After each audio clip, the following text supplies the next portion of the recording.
wind howled like a wounded animal, rattling the cabin walls with every violent gust.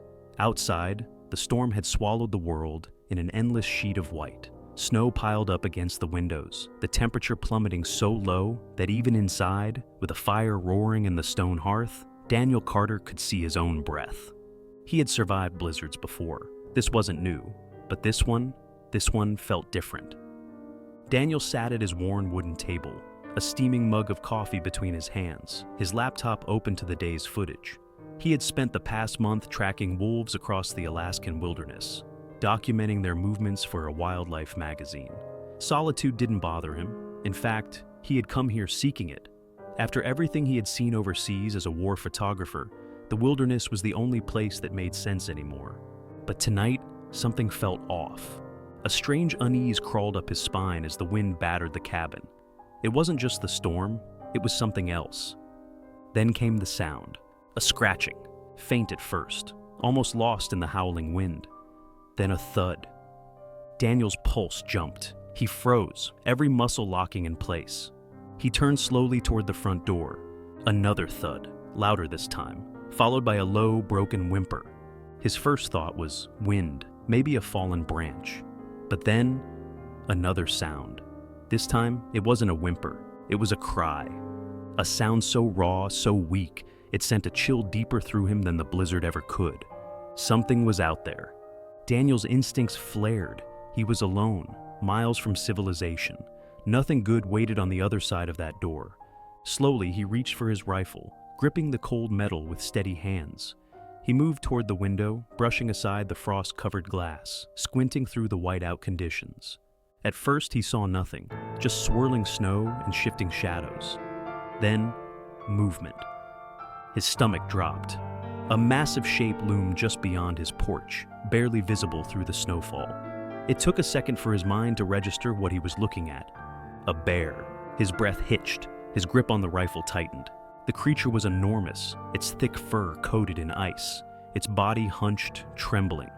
Its breathing came in slow, labored gasps. And then, he saw them. Two tiny shapes barely visible beneath her. Cubs. Daniel's heart slammed against his ribs. A mother bear, two cubs, dying in the cold. His instincts screamed at him, close the door, lock it, let nature take its course. Bears were dangerous, unpredictable.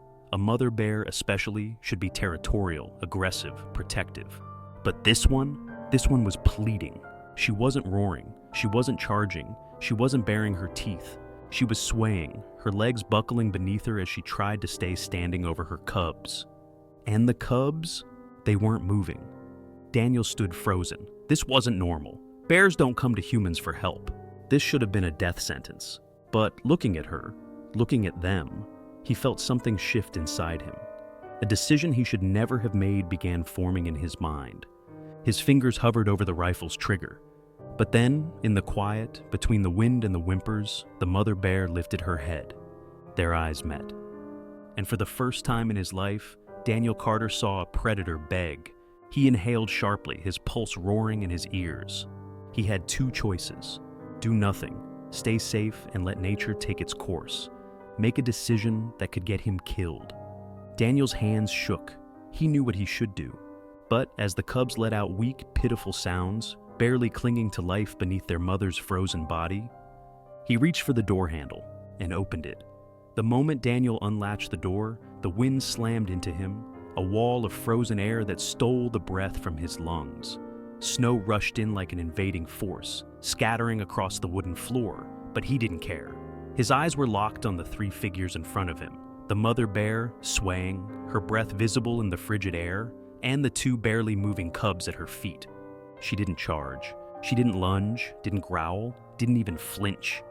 She just stared at him, her body trembling, her eyes reflecting something Daniel never thought he'd see in a predator like her. Desperation. The cubs made a weak sound, more whimper than cry, and something inside Daniel snapped. This wasn't an attack. This was a mother's last hope. But now that the door was open, what the hell was he supposed to do? Daniel's mind raced. Letting them inside the cabin was suicide. But leaving them out there? That was a death sentence too. He thought fast. His shed. It wasn't much. an old wooden storage structure behind the cabin where he kept extra supplies. It was insulated but not heated. If he could get them inside, away from the wind, they might have a chance. Or he'd be luring a starving mother bear into his own backyard. But looking at them now, the cubs barely conscious, the mother swaying like she was going to collapse at any second, he didn't have a choice. Moving slowly, keeping his hands visible, he backed away from the door. He knew better than to make sudden movements. The mother bear watched him. Daniel stepped onto the porch, boots crunching against the ice-covered wood, and gestured toward the shed. "Come on," he murmured, knowing full well she couldn't understand him, but his voice was low, steady, non-threatening. She didn't move. Daniel exhaled sharply, his breath curling in the frigid air. He took another step toward the shed, then stopped. The mother huffed, her breath heavy with exhaustion. Then she moved. Daniel held his breath as the mother bear dragged herself forward, her massive paws leaving deep impressions in the snow. Her fur bristled as she staggered past him, head low, body weak. The cubs didn't follow. They were too weak. Daniel's stomach twisted. If she left them behind, they would die.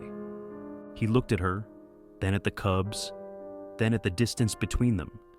To hell with it.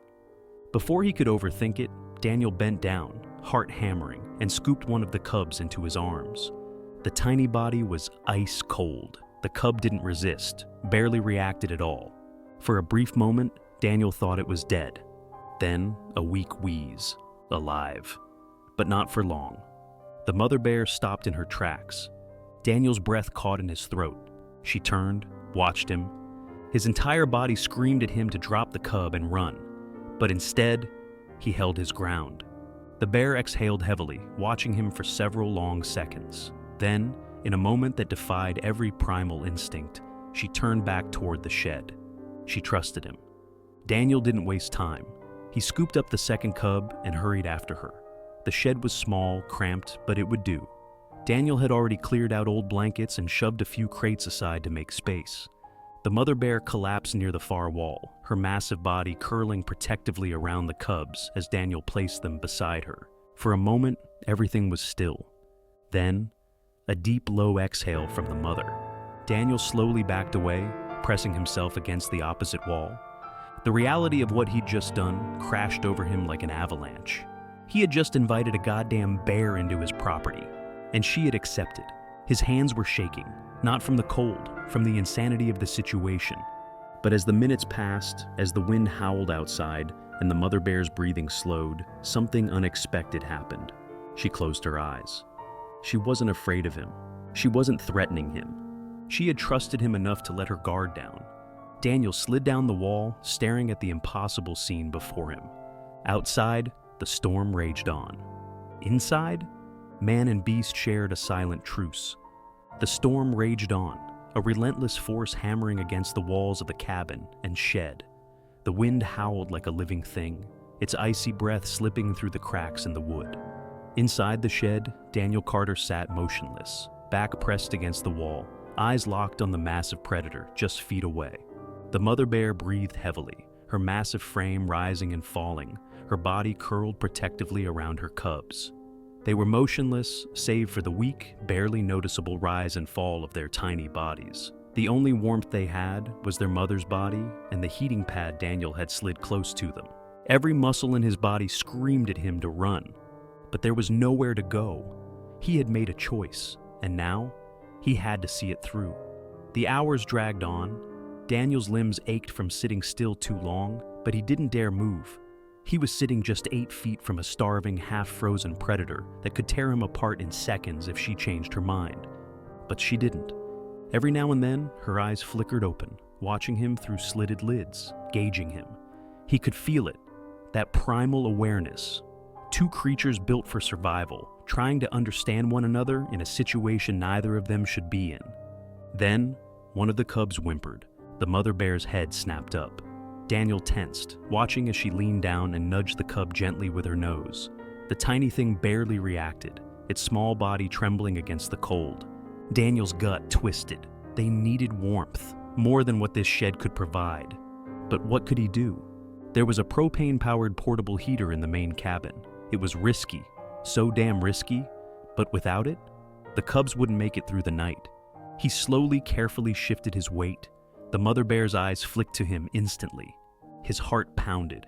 He raised a hand slowly, motioning toward the cabin. His voice was low, steady. "I need to get something," he whispered. "For them." She stared at him. Daniel's mouth was dry. If she didn't trust him now, he was dead.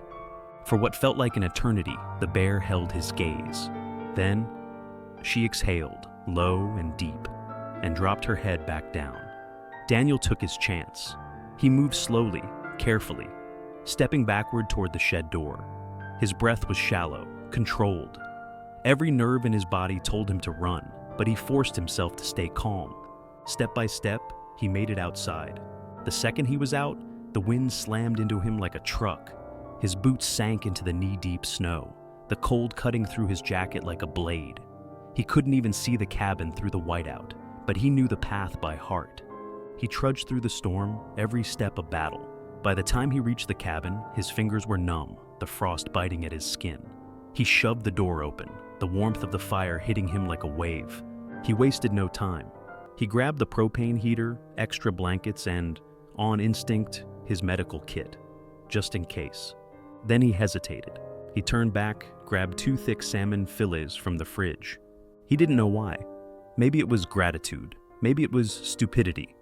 Either way, he stuffed them in his pack and headed back into the storm. By the time Daniel returned to the shed, he was shaking. His body felt like ice, his teeth chattering as he fumbled with the door. He stepped inside, breathless. The mother bear lifted her head immediately. Daniel froze. She sniffed the air. Her eyes locked onto his pack. She smelled the fish. Daniel didn't move. His hands hovered at his sides. The bear slowly uncurled from around the cubs. Daniel's muscles locked. His heart was slamming against his ribs. She took a step toward him.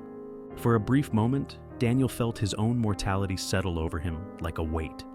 This was it. He had made a mistake. He had brought food. He had made himself prey. The bear stopped just 3 feet from him. She sniffed the air again, then lowered her head. Daniel reached into his pack, slowly, carefully, and pulled out one of the salmon fillets. He laid it on the ground between them. Then, he stepped back. The bear stared at him. Then, she took it. She lifted it with her massive jaws, turned, and patted back toward her cubs. Daniel let out a breath he hadn't realized he'd been holding. And for the first time since this insanity started, he thought they might actually make it through the night. The heater hummed, filling the shed with a faint warmth. It wasn't much, but it was enough. The cubs curled against their mother, their tiny bodies no longer trembling. Daniel sat against the opposite wall, his rifle resting beside him, but his hands were no longer on it. He watched as the mother bear licked at her cubs, checking on them, their small whimpers slowly fading into steady, rhythmic breathing. Outside, the storm began to weaken.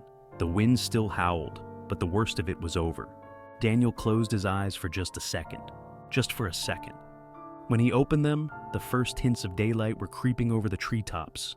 The storm had passed, and so had the most dangerous night of his life.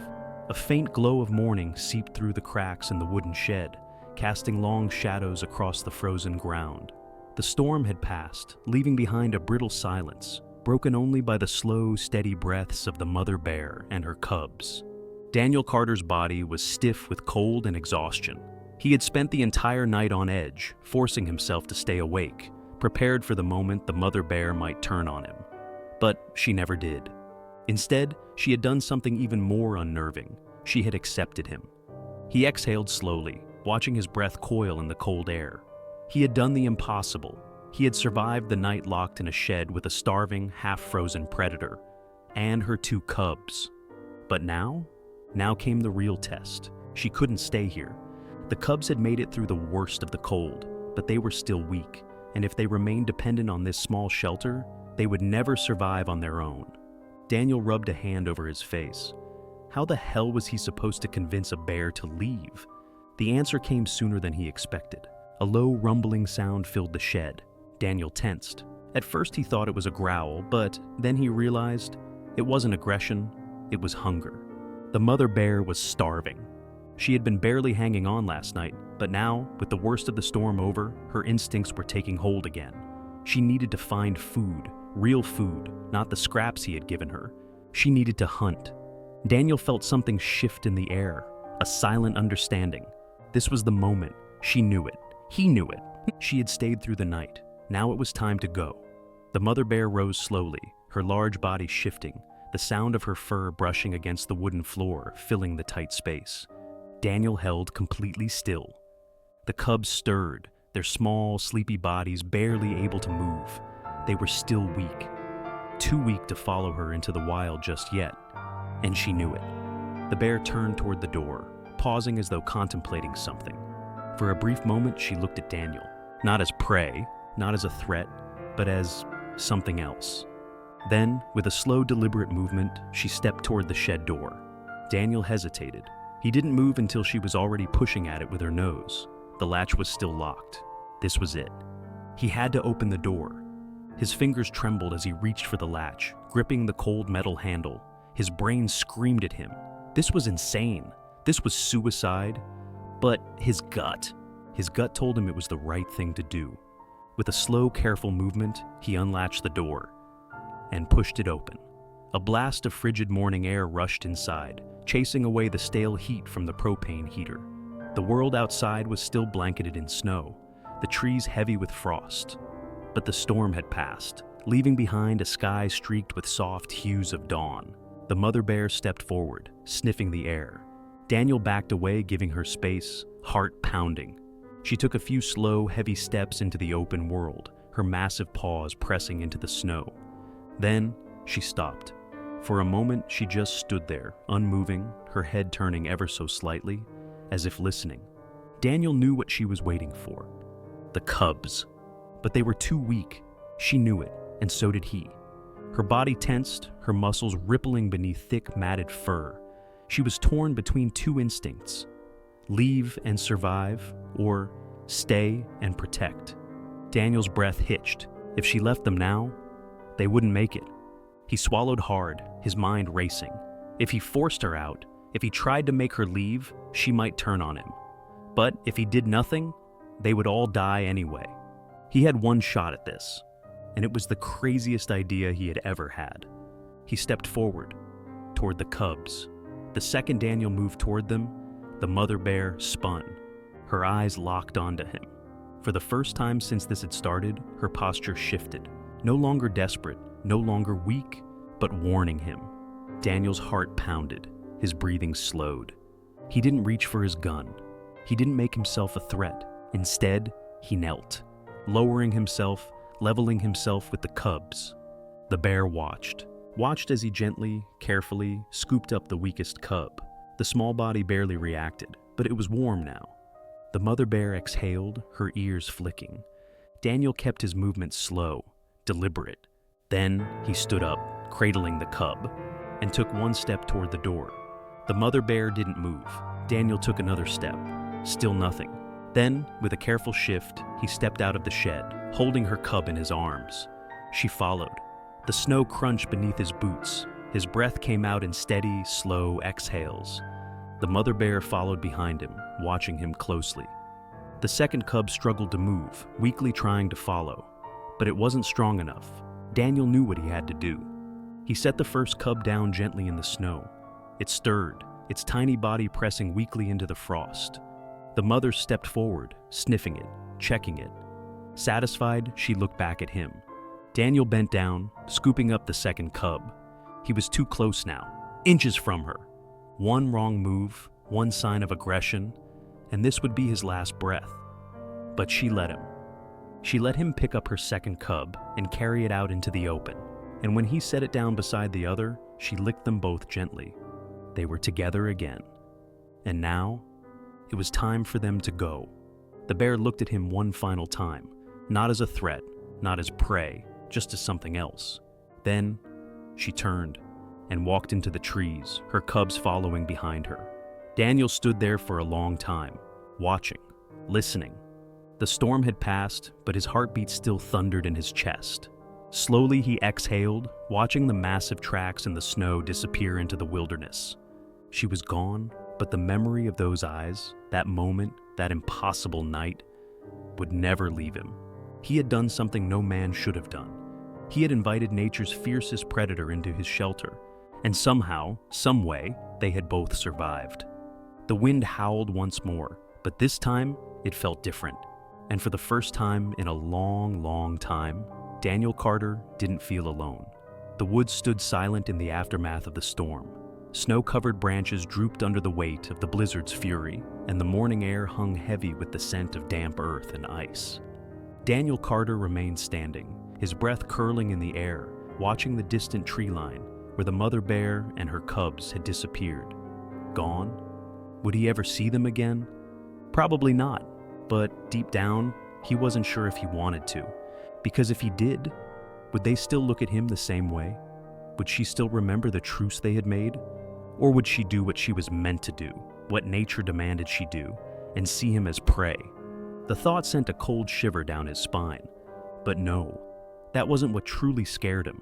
What scared him was the lingering feeling in his chest, the emptiness. For the first time in years, he had not been alone. He had shared his home, his world, with another living being, and in a way, they had saved each other. And now there was only silence. Daniel eventually forced himself to move, his joints stiff as he trudged back toward the shed. It was a mess. The heating pad was still humming faintly. The air still carried the musky scent of bear fur and something deeper, something wild. There were deep claw marks in the wood, evidence of her shifting around during the night. His rifle was still leaning against the wall, untouched. He hadn't needed it. For the first time in his life, a gun had not been his answer. That realization sat heavy in his chest as he gathered his things, rolling up the blankets, checking for any damage. That was when he saw it. In the corner of the shed, just near where she had been lying, was a single patch of disturbed snow, and buried beneath it, a small, rough-edged stone. Daniel frowned, bending down to pick it up. It was nothing special, just a rock, dark and smooth. But something about it was off. It wasn't from his property. It wasn't from anywhere he recognized. Had she brought it in? Had it gotten caught in her fur, or had she?